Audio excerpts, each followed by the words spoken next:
This is something enormous. It is about a final control, and it's the United States saying there may be another power in the world, but we will be the ultimate power. Quite explicitly, the US and the EU are saying that they want these new trade agreements to form the blueprint, the template for all future trade deals.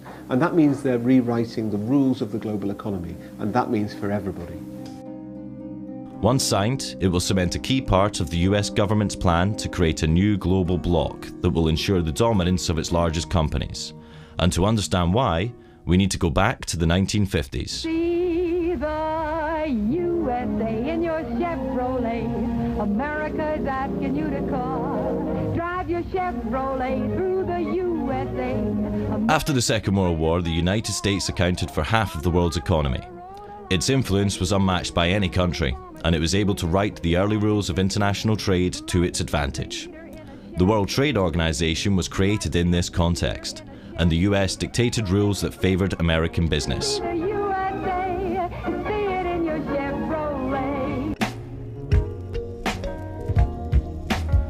But as economies like China and India joined the WTO, it became a more democratized arena, and the US found it harder to control its decision-making. At the WTO, at its Doha rounds, India spoke up and Brazil spoke up, and the US lost control. I think it's no use beating around the bush. This meeting has collapsed. The US felt it needed a new strategy to maintain its global dominance. So in the classical American style, they went big. To bypass the WTO, they're creating the biggest international agreements that the world has ever seen. They're called the three big T's. The Trans-Pacific Partnership, or TPP, the Transatlantic Trade and Investment Partnership, or TTIP, and the Trade in Services Agreement, or TISA. And they're all being negotiated in secret right now. We only found out when WikiLeaks was able to leak parts of them. And what's interesting is when you look across all of these deals, whether it be TTIP, TPP or TISA, China is excluded, but also Brazil, Russia, India, South Africa, they're all excluded because those are the emerging economies. What is not often understood is that these agreements are part of a geopolitical war.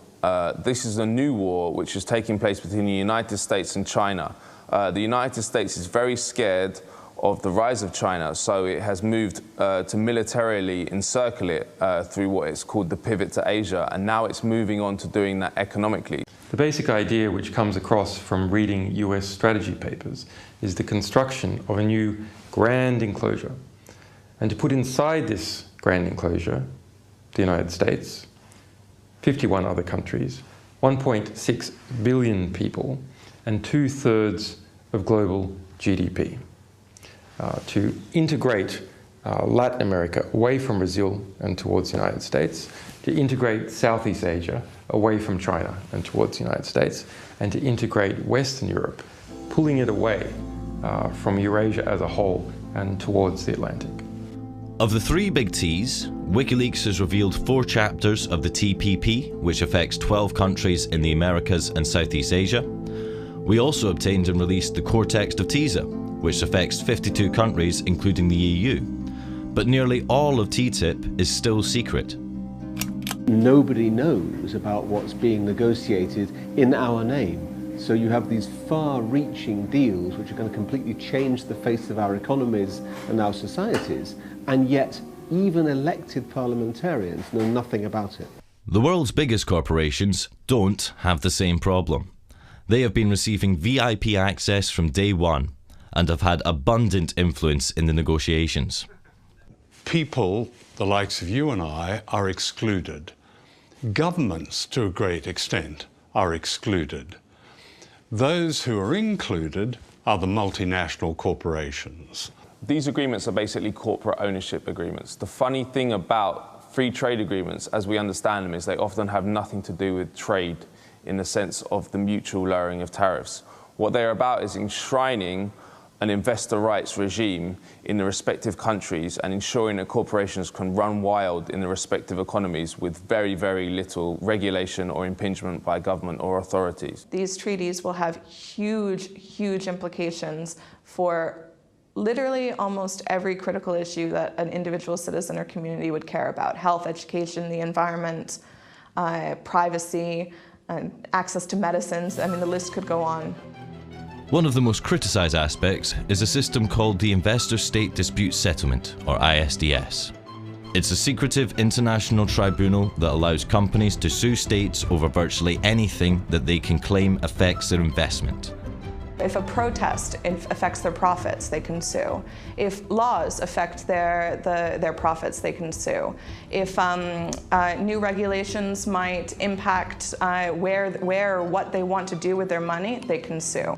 This is a new power which will be handed over to US corporations to sue the governments of Europe in a parallel judicial system which is available to them alone. So people have no access to it, domestic firms have no access to it, governments have no access to it. It's just there for foreign investors, in this case, US corporations. Based on ISDS history, critics argue that European state sovereignty and democracy are at serious risk. Previous lawsuits include Swedish company Vattenfall suing the German state for $3.7 billion for phasing out nuclear energy. British American Tobacco sued Australia for passing a law limiting cigarette advertising. The French company Veolia sued Egypt for raising the minimum wage. What is so scary about this is that corporations want to lock in their power. So they not only want increased power, but they want to make it impossible for sovereign governments to reverse the changes which are going to give them power. So for example, with TTIP, if it passes with ISDS in it, the privatization of the National Health Service, which is happening in the UK, can never be reversed. What is democratic about an enormous imposition of power on countries whose citizens have no way of knowing what's going on, of debating it, or influencing their government in its decision? That's anti-democratic. The history of these agreements shows that they're very difficult to change unless people can see what's in them. And that's why they're kept secret. Because when the contents are revealed, it generates an opposition. WikiLeaks has had considerable success delaying the TPP and opening up the debate around it and the TISA by releasing the secret draft texts. Our publication of an earlier proposed US-EU agreement, the ACTA, killed it entirely. Help the world become a more transparent place. Do your part. Go to wikileaks.org/TTIP-reward.